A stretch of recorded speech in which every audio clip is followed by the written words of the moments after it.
Everyone has these images of Africa, and it's not your fault as Americans. I understand that as Americans, like, you don't know much about South Africa. I've realized this in my time here. You don't know much about Africa as a whole, which is, you guys don't know much about anything, but that's not your fault. It's just you guys are so big and America-centric, and you don't get outside images. You don't see anything. In fact, in my time in America, the only thing I've seen of Africa is always those ads. Have you seen those commercials? Those UNICEF ads have you seen those? They're asking you for the money. I hate those ads. They don't even warn you that those things are coming on TV.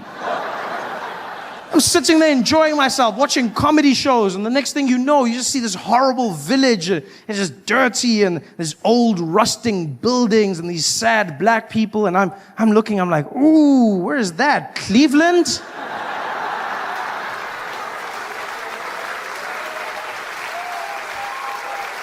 And then a thing comes up, and it's like, Africa. I'm like, really? Where? And then they show you the starving people, and it's always the same. They've always got the starving look. They always do the pose. They've always got that, like, why haven't you called look? One by one. And they show you these people, and there's a starving mother and a starving child, and it's horrible. And then there's a celebrity. There's always, the most important thing is a celebrity who comes out. And they speak for them. That way we'll understand. And the one I saw was Penelope Cruz. She was the celebrity. She's beautiful. Oh, and she came out, and the starving mother and child were there, and Penelope came out. She was next. Well, she wasn't next to them. It was blue screen. But she wanted to be there. She walked out, she pointed, and she was like, this is Africa. Did you know every year more than 5 million children in Africa die of waterborne illnesses and diseases that could have been prevented? You can make a difference in this child's life. I know you're sitting at home, and like me, you're saying, "Ba Penelope, I'm so far. What can I do to help?" Well, I'm here to tell you, it's easier than you think. And it's a wonderful message, and she's beautiful. I'm really trying to pay attention to this, but for the life of me, I can't concentrate because I'm watching, and out of the corner of my eye, there's this fly that's just buzzing around. It's buzzing, and she's just ignoring it, and the fly is there on the eye. How does a fly sit on your eye? You see with the thing in the mouth, and I can't concentrate how do they get the fly there every single time? Can somebody tell me this? In every single ad, the fly is there, and it's always in exactly the same place for the entire ad. I can't get a fly to sit still in my kitchen for 4 seconds, and I sneak up really slowly, but they can get the fly to sit there every single time they film. I'm starting to think it's like a trick fly. It's a Hollywood fly, isn't it? One of those trained creatures from Disney. I know what those guys are capable of. I've seen Lassie. A trained fly. They probably got the fly on lockdown. They're ready. They get everybody together. They got the starving people. They're like, okay, we're ready to shoot. Where's the fly? Here, sir. Here, sir. Come on, boy. Get it. And stay. Action. Did you know every year more than 5 million children are starving?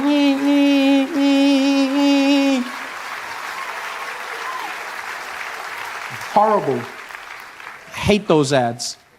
I hate the people who make those ads. There's people starving everywhere in the world. But you can give them a bit of dignity. And I hate the people in those ads as well, because they make Africans look bad. Yeah. And I can say that. You go, oh, but don't hate them, they're starving. No, you know what? I don't care. I really don't. Because people starving everywhere. And I grew up in a black family in Africa.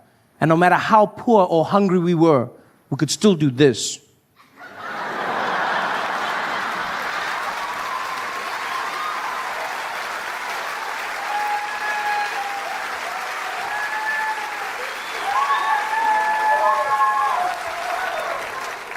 Just make us look bad. Flies.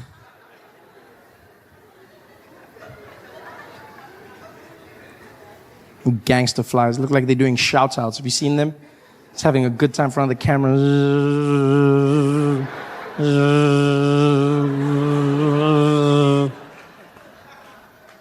That's the worst thing in the world.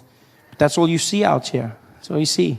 Those images of where's the world? We see America, you know. We watch your TV, we see your sitcoms and your news alike. We get everything from Idol all the way to Oprah. We love Oprah. We just, you know, yeah, of course. I mean, especially in South Africa, we love Oprah. No, because she gives us a lot of money. So I mean, we just love Oprah. She came out to South Africa and she built a school there. She built a school in South Africa called the Oprah Winfrey Leadership Academy. Spent $50 million building this school. Yeah. Most expensive school ever built. Most expensive anything, just ever. You know, and those children love her. Like when Oprah comes there, they run out screaming, yeah! Oprah! Oprah! Oprah! Oh, yeah! They just love it, you know. This is a big place for her. And then, you know, it's a wonderful school, state-of-the-art technology, brand new computer labs, state-of-the-art facilities. And then she made the mistake of hiring African teachers, which is not the worst thing. It's just she's had a few issues with discipline at the school. The way the teachers choose to administer the discipline is very different to what Oprah and America believes in, you know. And I blame Oprah. She interviewed them and she said to them, she said, you guys aren't going to spank them, are you? And they were like, no, never, Oprah, never. No, we will not spank them. And she left and they were like, yes, we don't spank. Here we beat. We beat. You don't spank a child, you spank a monkey. Here we beat. And that's what they did. They beat the children. They just beat them, which is horrible. I know, I smile. I mean, it's horrible. It's just, I think, in Oprah's school, because Oprah's world is so different. Getting a beating in her school must be something different, you know? See the teacher walk into the classroom with a cane, angry, just walking around. Cynthia, were you talking at the back? No, miss, you were talking. That means you're going to get a beating.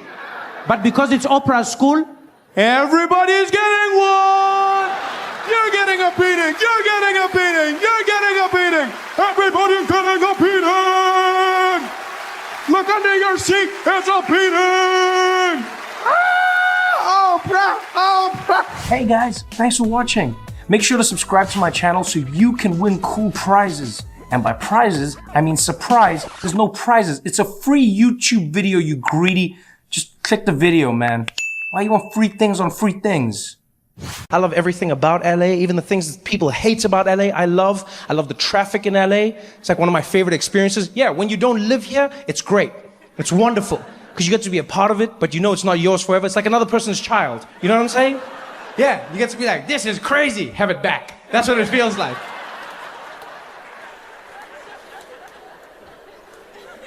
I love it, man. I love the vibe, you know. I love driving out here, you know. And while I'm out here, I get to listen to the radio, because you guys have great radio stations, because you're always in your cars, you know. In New York, like radio's not a big thing for me living in New York. I ride my bicycle, I walk through the streets. I can't listen to music because I'll die. But in LA, that's all I do. You just listen to music. Now these days when you're driving around, all you hear is trap music. That's the big thing you hear is trap. That's the new music on the radio. It's really fun, trap. I don't understand what they're saying, but I enjoy it. You know, yeah, every single song is the same. Every trap song to me sounds like a toddler complaining about life. That's all I hear when I listen to trap songs. Every time a trap song plays on the radio, I think of my little brother. He'll go outside, he'll like hurt himself, he'll come back crying, and it sounds like every single trap song ever. He'll like walk in like, and I'll be like, yo, Isaac, what happened, buddy? He'll be like, and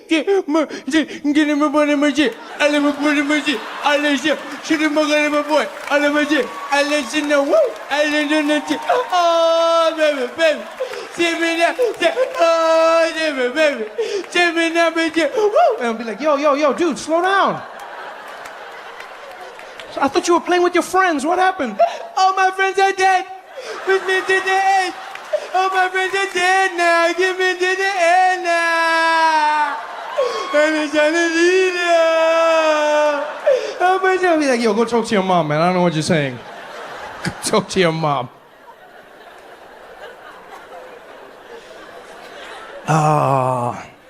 The City of Angels. I love every moment, man. I'm enjoying myself. I just got back from vacation, so I'm having a great time. You know when you got that vacation swag? You know when you still got that thing? You know, you still feel loose, you feel relaxed. I went to Bali on vacation, yeah, out in Indonesia. Yeah, if you've never been, make a plan and get out there. It's an amazing place. I went out with some of my friends, learned a few things about myself as a person. Most important thing I learned is somebody needs to invent a TripAdvisor specifically for black people, right? No, because just generally I find that what white people want to do on vacation is what black people are trying to escape.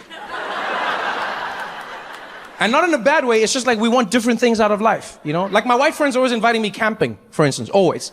Like with enthusiasm, we'll be like, Trevor, you want to go camping, dude? I'm like, why? Why? It's like, dude, what do you mean why? It's amazing. You're kidding me? It's like no water, no electricity, you know? It's just like us in the great outdoors. You gotta take a dump in the hole in the floor or something, dude. I'm like, yeah, that was my life. That was me growing up. You know how hard I worked to never go camping again? Every day I wake up in my bed and I'm like, thank God I'm not camping. If my family saw pictures of me camping, they would be devastated. My grandmother saw me out in the woods, she'd be like, oh, what happened to Trevor? Oh, I thought you were successful. Oh, it must be the crack.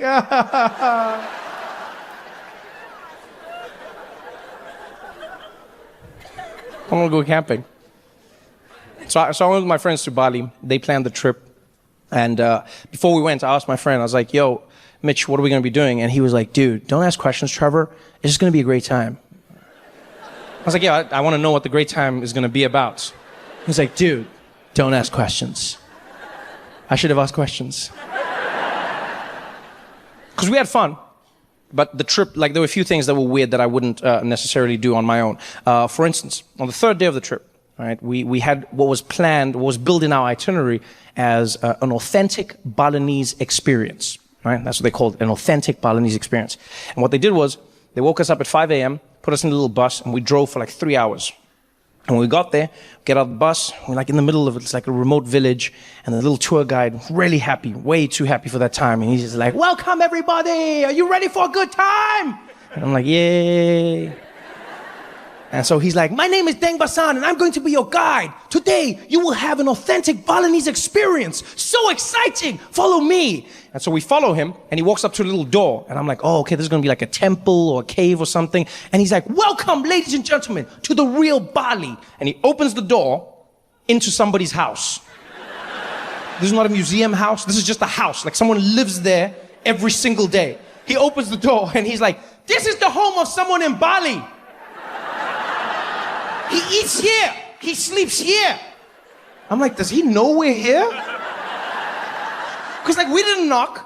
Nobody answered the door. For all I know, we're breaking and entering right now. We're in some weird Balinese gang. I don't know how this works.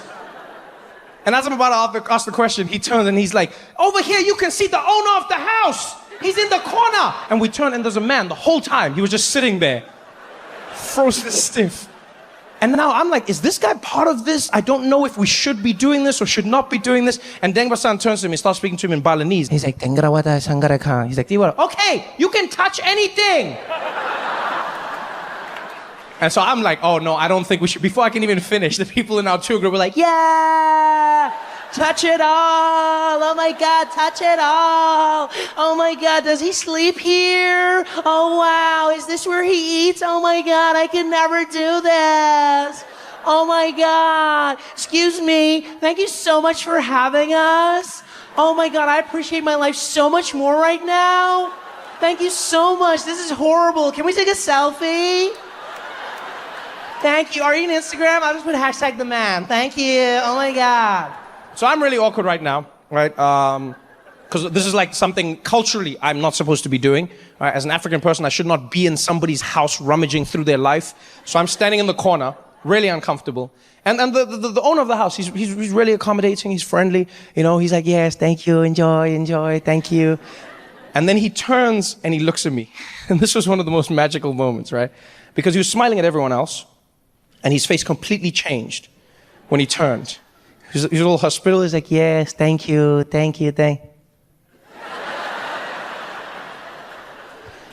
And with his eyes, he proceeded to have the most in-depth conversation with me that I've ever had. And it's not like the eyes conversation was new to me. You can have an eyes conversation with anyone you have a connection with. You know what I'm talking about? It could be somebody of the same race when you're in public. It could be like a husband and wife. Wives are really good at having eyes conversations. Like they'll shit on you hard. Like you'll be in public together and then you'll say something off. You'll be like, oh, if only she did that. And she'll be like, oh, hell no, I cannot believe you said all of that. But it's just eyes. I cannot believe you said all of that. Wait until the next, oh, you want to air our dirty laundry out in public? Oh, you're going to see how this is going to end up. Oh, you say this and enjoy this moment right now because you know it's over. And you're like, yeah, I shouldn't have done that. All with eyes, right? That's what he did to me. Because one minute he's smiling at everybody. And then he turns and he looks at me. And just with these eyes, he was like, what are you doing here?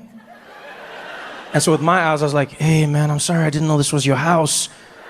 They said it was an authentic experience. That's why I came. He's like, yeah, authentic for white people. You got your own poor. Go back to where you came from. I said, yeah, I shouldn't be here, man. I'm sorry, man. I'm sorry. So I left. I go outside. About 15 minutes later, everyone's done with their poverty porn, so they come and join me.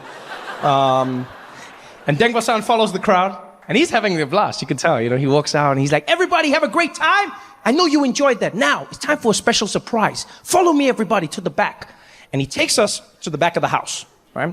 Where there's this area that they've laid out, where clearly they have some sort of performance. There's a stage, there's raked seating, and he tells us to find our seats. And so we all sit down. And there's people from all over the world in our tour groups. Myself, my American friends, you got some British people, there's a French family, a dad and his son, they sit next to me. And so I sit in the front row, and Deng Basan comes back out, and all of a sudden he's wearing like a giant Balinese headdress, looking really beautiful, And he looks at us and he's like, ladies and gentlemen, are you ready for an authentic Balinese experience? Please welcome the snakes of Bali. I'm like, the what? I'm like, oh, he said snakes. The snakes of Bali. And I look, and there's snakes. There's a group of men gathering snakes to bring out to us. And so I'm like, oh yeah, no, I don't, no. No, because you see, as a black person, culturally, I'm trying to not die. So I take all my stuff and I start packing it. And the French guy turns to me and he's like, my friend, where are you going? The show is starting. I said, yeah, no, the guy said the snake's coming, so I'm gonna move. I'm gonna go to the back. He's like, you're moving because of the snake? I said, yeah. He said, why are you moving for the snake, my friend? Are you afraid of a snake? I said, yeah. That's exactly what I am. I'm afraid of the snakes. He's like, such a big man, but you are afraid of a snake? I said, yeah, with a big brain. That's why I'm afraid. It's a snake. Like, you're not gonna trick me into not being afraid of a snake. Like, my toxic masculinity is not so high that I'll be like, yeah, you know what, man? Come on, snakey. Come on. It's a snake. Instead of just letting it go, this guy turns, he's like, I cannot believe it, a big man like this. Hey, Jean-Pierre. He turns to his son. He's like, Jean-Pierre, monsieur le droit de l'Ici, le serpent, parce que d'ici le pardon ici, and this kid's like, ha ha ha, snake. And he's like, oui, snake. Are you afraid? Snake. What is this? It's a snake. And these two carry on for like 15 seconds nonstop. Right? Just back and forth. Snake the whole time. He's like, snake, are you scared? Snake. I'm like, whatever, man. You guys lost all your wars. So I go to the back. Right? I don't have time for this because there's snakes. So I go to the back, take all my stuff, and I climb up, and I'm sitting at the top, right? Because I want to see the show. I just don't want to be a part of it. Okay? And so I've got my stuff, and I move all the way up to the top, and I sit there. And as I get there, the show starts, and Deng Basan's really excited, and he's like, "Ladies and gentlemen, please welcome your first performer, the powerful Python." And dude comes out with a giant python wrapped around him, right? And this guy had this cool trick where the python would squeeze him really tight, super tight, so tight you could almost hear his bones cracking, right? And then he'd make a sound. He'd be like, "Eh." And the snake would let go. And then it would start squeezing him again, and he'd be like, "Eh." And the snake would let go. And it would squeeze him again, and he'd make the same sound. He'd be like, "Eh." And the snake would let go. And I was like, wow, this is dope. This is cool. Yeah, they're in a consensual relationship. I like this. This is, And so he leaves with the snake. The next performer comes out, and this guy had a green mamba with him, right? And so Deng Basan is like, "Ladies and gentlemen, the green mamba!" And this guy comes out, and he had a cool trick where he took the lid off the basket, and the green mamba would come out, and then it would start doing like a little move, and then someone would play music, And then the snake charmer would dance with the snake. And they'd do the same moves. It was dope. It was like a Justin Timberlake video, just the two of them. Okay? Like back and forth. I was like, oh, that was dope. And the snake goes back in. And then Deng Basan came out one final time. And he's like, now, ladies and gentlemen, are you ready for the final part of the show? Please welcome the King Cobra. And the final performer comes out with the Cobra. Puts the snake down. Lifts the lid. Snake comes out. And I don't know what it was about this snake, but you could feel the energy change. Like, they were all snakes, but the snake looked mean. You know? Like, it looked like it hated life. There was something about it. Like the snake looked like it had a mortgage.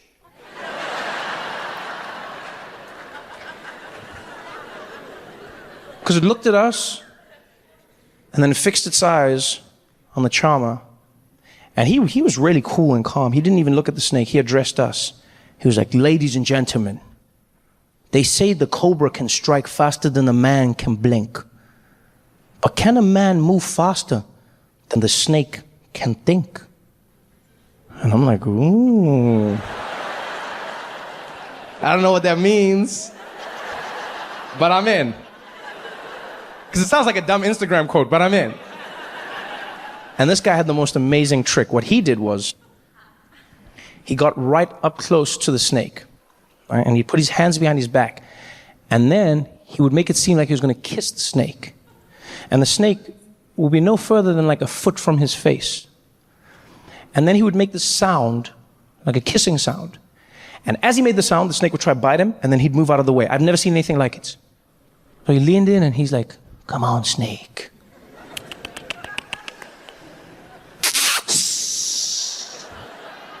Too slow, Sneaky. Try again. No love for you, my friend. Come on, Snaky. And all of us are enthralled. Every single one of us. No one's making a sound, no one's moving. And he does it over and over again.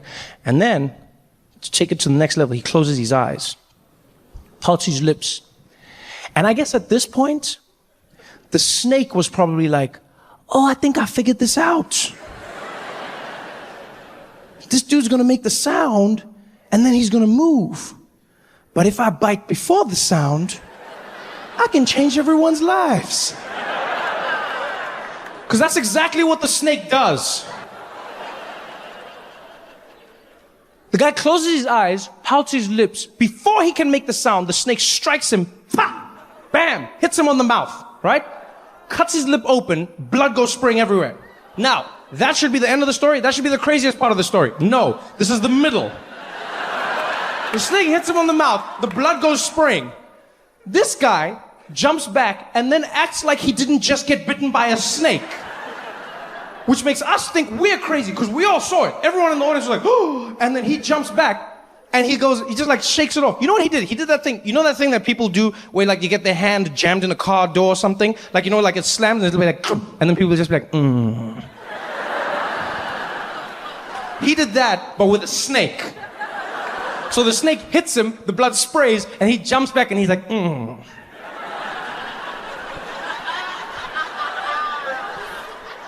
Don't worry, we're fine. Don't worry. Don't worry, everybody, we're fine. Relax, we're fine. But we weren't fine. You know how we know this? Because his face started melting on the one side, right? So his face starts melting, his lip starts turning blue, and he goes back to do his kiss trick again, but he can't even stand, and then he looks at the snake looks at him, and he's like, okay, show is done, good night, everybody, goodbye, good night. He runs off. And all of us are just like, what the hell just happened, right? He runs off. I have questions in my head. I'm like, is he gonna be okay? Do we get our money back? How does this work? And then we turn back and we realize he's forgotten his snake. And you know what the worst thing was? Is it seemed like the snake realized the same thing at the same time. Because the snake also watched him leave. And then as we turned back, the snake was also like, oh shit.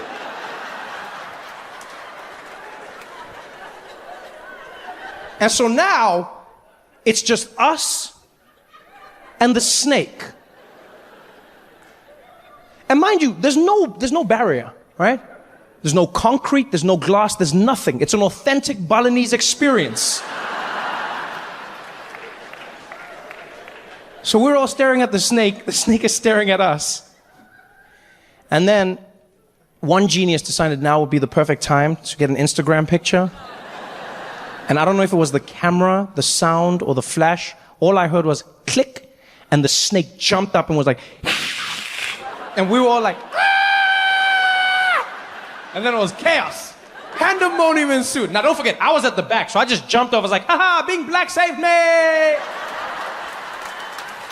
I was out! Panic ensued. Everyone jumps up, people are trying to scramble, like trampling over each other. The French guy was my favorite because he jumps up and he's like, Sacre bleu! Le serpent! Allez, Jean-Pierre, allez! And he's pushing the people and he's running. He's like, allez, Jean-Pierre, Jean-Pierre! And when he turns, his son hasn't moved, right? So little Jean-Pierre is planted to the spot, terrified. And you see his face, he's like, Papa! Papa! Papa! He's like, Jean-Pierre, allez, mon ami. He's like, Papa! Papa! And so the dad realizes he's got to go back in and save his kid, right? But now this is one of those moments where I think you can see the fundamental difference between mothers and fathers, right?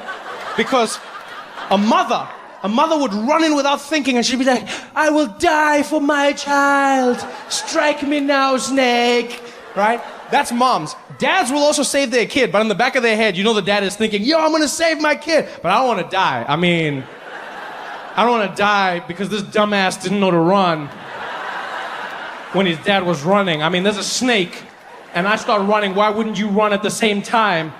Now I gotta die for your dumbass, which makes no sense, because I can make another one of you, you can't make another one of me. I should just make you a brother and we can mourn your dumbass death together. I don't even know why we're doing this right now. I think that's what the dad was thinking, right? Because he didn't fully commit. Instead, he tried to sneak in behind his kid. And then he grabs the back of his hoodie and yanks him to safety. So now little Jean-Pierre is choking in the ground. He's like, and he finally gets him to the side. And another snake charmer comes running out, grabs the snake, puts it in the sack. And finally, danger's averted. Everybody's safe. Everyone is safe, but terrified. Some people are crying, others are in shock. I'm standing on the side watching all of this. Little Jean-Pierre's there with his dad. They're both in tears. Like, désolé, mon ami. Désolé, Jean-Pierre. Désolé. And he's like, Papa, le trou de léger le poids de l'échoua. Le poids de... And I don't speak French, but I know this kid was like, you asshole, you left me. I'm gonna tell mom.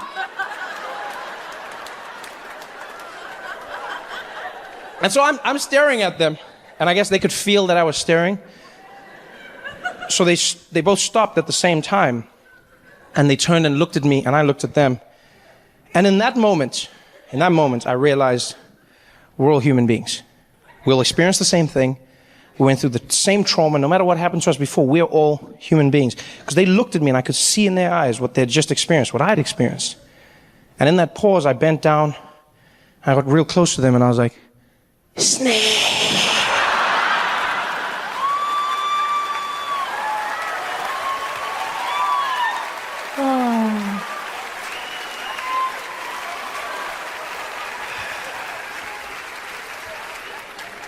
That's how racism starts. Africa, and it's not your fault as Americans. I understand that as Americans, like, you don't know much about South Africa. I've realized this in my time here. You don't know much about Africa as a whole, which is, you guys don't know much about anything, but that's not your fault. It's just you guys are so big and America-centric, you know? And you don't get outside images. You don't see anything. In fact, in my time in America, the only thing I've seen of Africa is always those ads. Have you seen those commercials?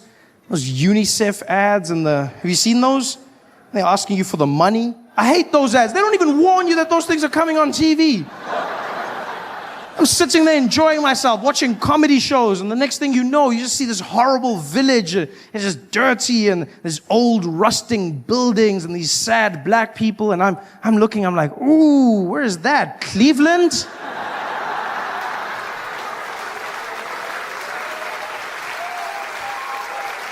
And then a thing comes up, and it's like, Africa. I'm like, really? Where? And then they show you the starving people, and it's always the same. They've always got the starving look. They always do the pose. They've always got that, like, why haven't you called look.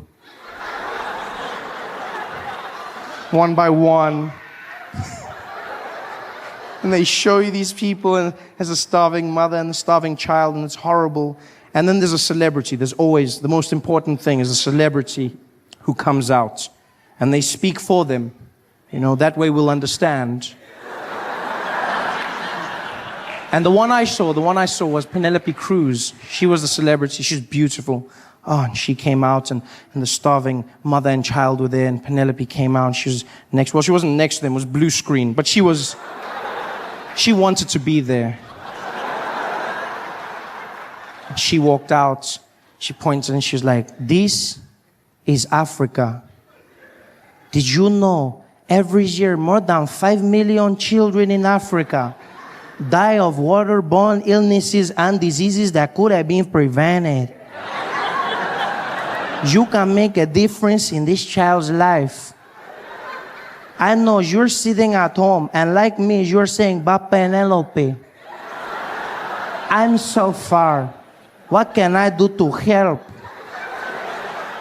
Well, I'm here to tell you, it's easier than you think. And it's a wonderful message, and she's beautiful. I'm really trying to pay attention to this, but for the life of me, I can't concentrate because I'm watching, and out of the corner of my eye, there's this fly that's just buzzing around.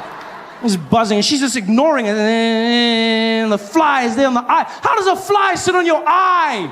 You see with the thing in the mouth, and I can't concentrate how do they get the fly there every single time? Can somebody tell me this? In every ad, in every single ad, the fly is there, and it's always in exactly the same place for the entire ad.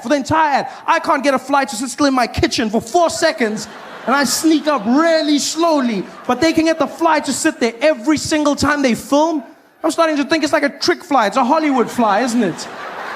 One of those trained creatures from Disney. I know what those guys are capable of. I've seen Lassie. A trained fly. They probably got the fly on lockdown. They're ready. They get everybody together. They got the starving people. They're like, "Okay, we're ready to shoot. Where's the fly? Here, sir. Here, sir. Come on, boy. Come on, boy. Get it. And stay. Action." Did you know every year more than 5 million children are starving?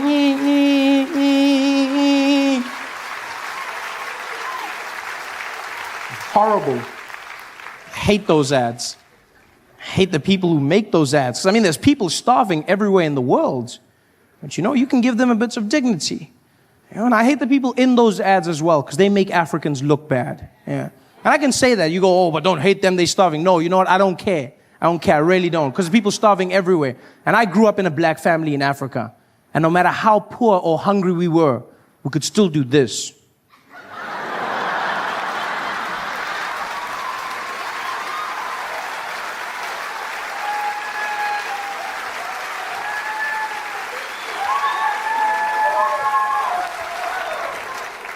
Let's make us look bad. Flies.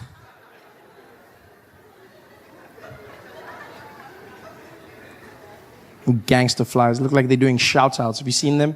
It's having a good time in front of the camera.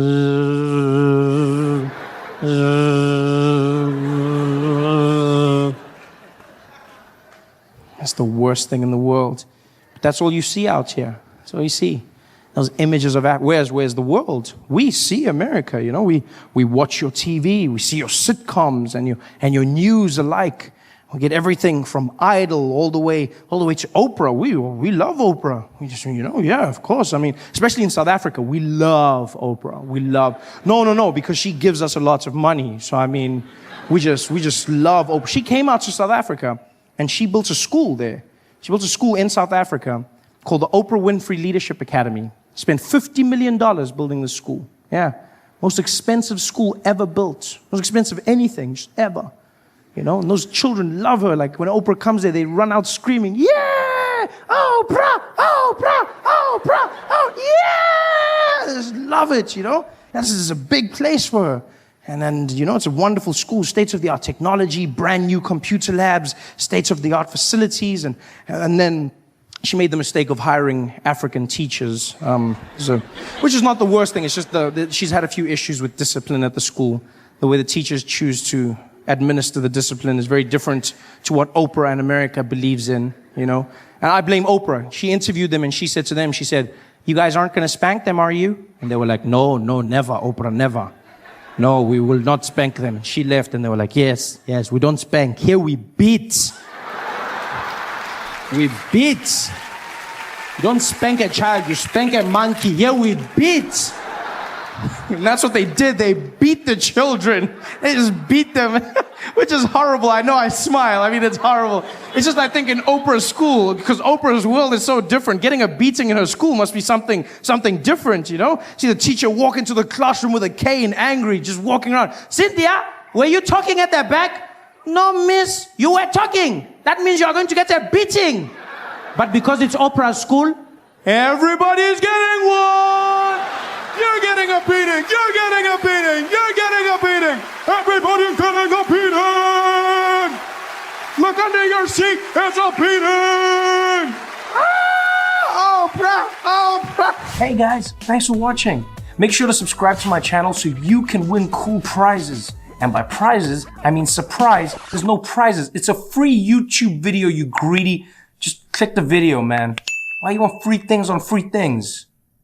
I think we treated Joe Biden like shit. Like, people just treated Joe Biden like absolute trash. And for what? Nothing. The man just got old. That's literally all he's guilty of. He got old. And people, they're like, oh my God, have you seen Joe Biden these days? He's so old. You're like, yeah. That's what happens. You get older as a person. I can't believe how old he is. I'm like, yo, when you voted for him, it's not like he was 20. People make it seem like he pulled like a magic trick and then all of a sudden flipped into an old man. He came in as an old man, and then now he was a slightly older man, and people are like, oh my God, I can't believe him. Why does he think he can be president? Because you told him he could.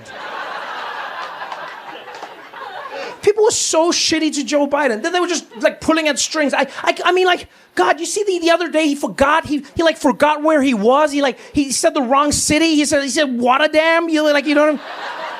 I'm like, yo, people do that all the time, especially when you're older. Yeah, you because think of it this way. It's not even about like old as in your brain is like, you know, is degrading. Think about how much information you have consumed by that point in your life. Think about how many names you've heard, how many places you've been, how many stories. Of course some things are going to get jumbled up. You know, it's like, yeah, the person's old. He was just old. That's all Joe Biden is. He's old. He'd be like, yeah, I don't know. It's just weird. It's not that. My grandmother, my grandfather, they would forget or switch my name with my siblings' names all the time. I'm sure you had that. Right? They're just like, my grandmother, sometimes she'd be like, Andrew. And I'll be like, no, Trevor. And she'd be like, Yeah, when she did that, there was no point where I was like, she needs to step down. She's not fit to be my grandmother anymore. We treat old people like such shit in society. It's like we make it like they're disposable. You know, it's like, you're old. All right, get out of the way. You're old now. It's over. He just got old.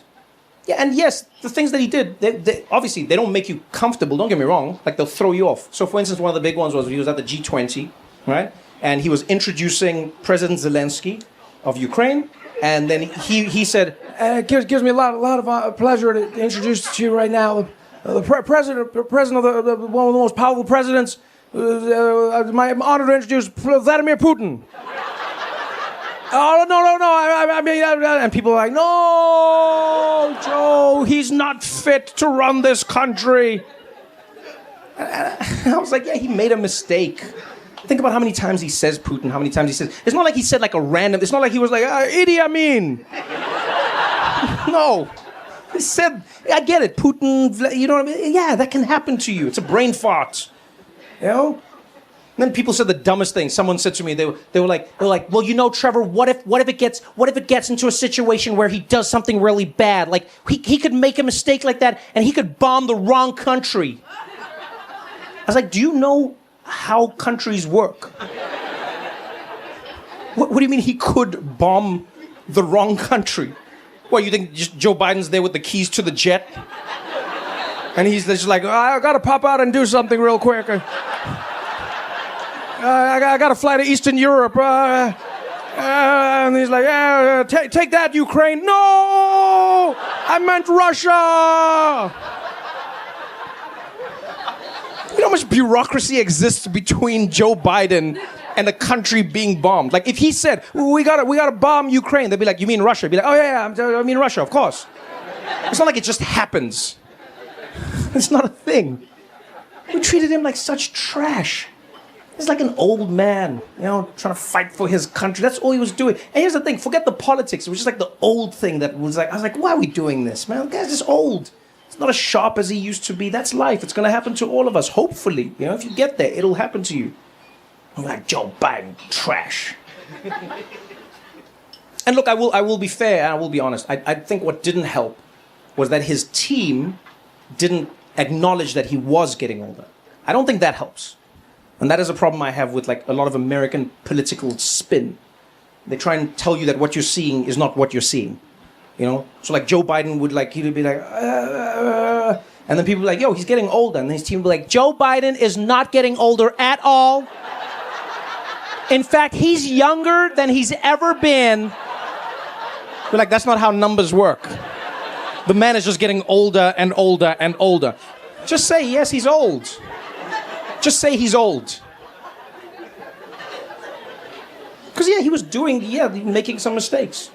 One of the ones that, you know, one of the big ones that threw people off was he would repeatedly bring up world leaders that he had recently had a conversation with, which is fine. The only issue was that those world leaders had long been dead.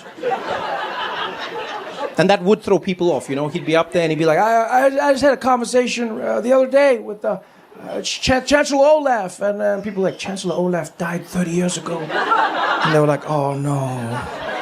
Oh no, Joe Biden, oh no. And everyone's like, he's senile, he's got dementia, oh no, oh no, oh no. I understand why people thought that. I also should let you know, full disclosure, so we're completely honest in this room. I am biased, okay? I'm biased because I've met Joe Biden. I met him at an event called the White House Correspondents' Dinner, okay? And this event, you're there, the president is there. Because of the security and everything, you have to get there well ahead of time. So you spend time, you get to meet the president, you have a long conversation with him and the first lady, and then later on in the evening, you have another conversation, then after that, you have another conversation, and then after the event, you have another conversation. So in the span of like 5-6 hours, I got to speak to Joe Biden frequently. And I have nothing to gain from telling you this. The man's not running for president or anything. He's done. He was fully corpus mentis. He was with it. You know, slight speech impediment, yes, but otherwise he was with it. You know, he could recall information. He kept up with the conversation. He was with me. He was lucid. It was fine. Do you know what I mean?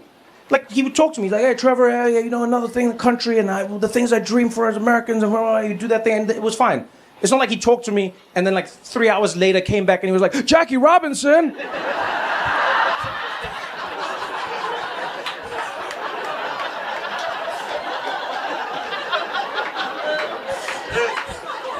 That didn't happen. You know? So I don't know, I'll be honest, I have a different theory. I think, I don't think Joe Biden has dementia. I don't think he's senile. I just think Joe Biden is old. But I think he's so old that he can communicate with the other side.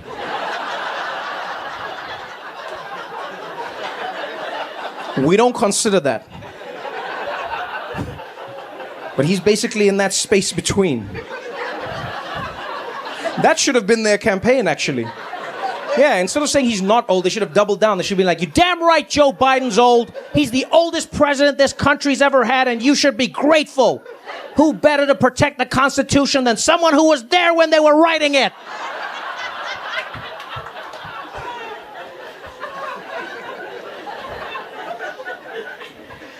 But now he's out. Now he's out.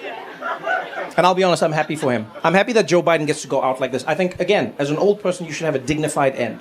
You know, I think we've robbed old people of that in society, you know, capitalism and whatever. It's like, no, it's nice to you've lived your life, you've done your thing, relax now, you know? And Joe Biden feels more relaxed. I don't know if you've seen him recently. He just has like a different swag to him now. He just, you know? Yeah, it just feels like someone like loosened up the joints, you know? Because like before, when you saw Joe Biden, he was a little precarious, you know?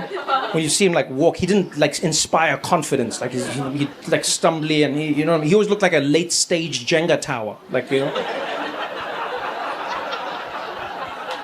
Which is probably why the Secret Service wasn't so good at protecting Trump or him. Like, it's just, like in their defense, they've been protecting geriatrics for the past decade. Of course, they're not in practice. You know, like when they're protecting young presidents, they're like, all right, everybody, look out for the shooter. Look out, because the danger's up. That's where you got to look. You got to look up there. When you're protecting old people, you're just like, all right, look at the ground. Where's the stairs? Where's the stairs? Where's the stairs? Look out, Mr. President. There's a dog that's shot here. Hold on. Come on.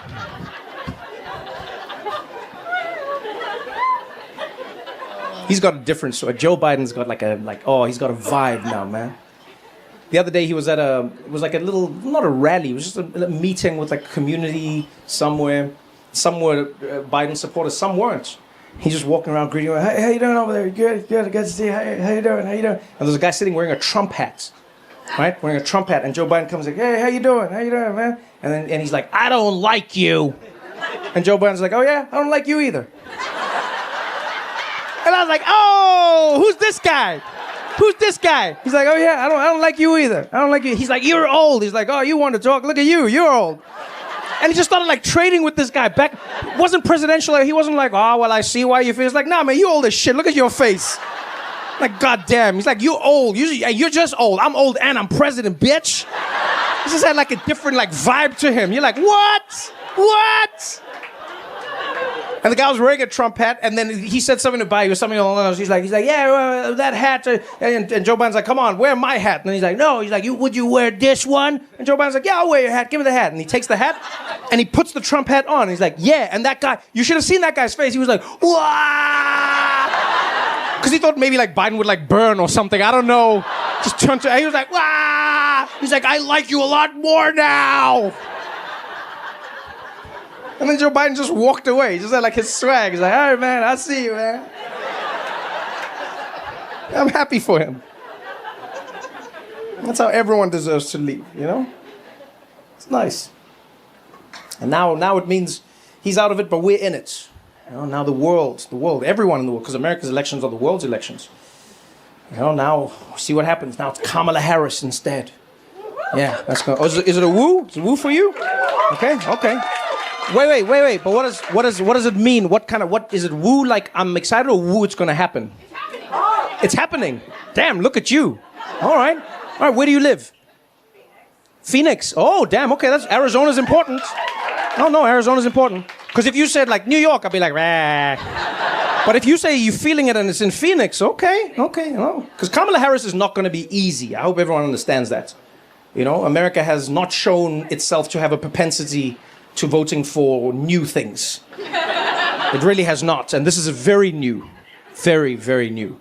You know, because Kamala Harris is a woman. Yes. And she's black. And Indian. Yeah. Now you realize Obama was level 1.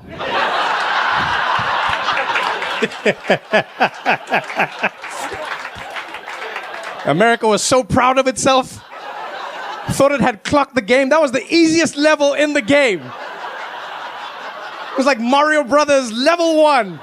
It was like, let's do this thing. Blip, blip, blip, blip, blip, blip, blip, blip, blip, blip, blip, blip, blip, blip, blip, blip, blip, blip, whoop, Hawaii, blip, blip, blip, blip, blip, blip, blip, blip, blip, blip, blip, whoop, Hussein, blip, blip, blip, blip, blip, blip, blip, blip, blip, blip, blip, blip, blip, blip, blip, whoop, Kenya, blip, blip, blip, blip, blip, blip, blip, blip, blip, blip, crook, crook, crook, yes we can, blip, blip, blip, blip, blip, blip, blip, blip, blip, blip, blip, blip, blip. I was like, yeah, we did it. We did it. We did it. Yeah. Yeah. Woo. And then Kamala Harris stepped up, and then it was like blah blah blah blah blah blah. Blah blah blah blah blah blah. Blah blah blah blah blah blah blah blah blah blah blah blah. Oh man. Oh man. You guys have been so much fun, man. Thanks for coming out tonight. I had a great time with all of you. Good night, y'all.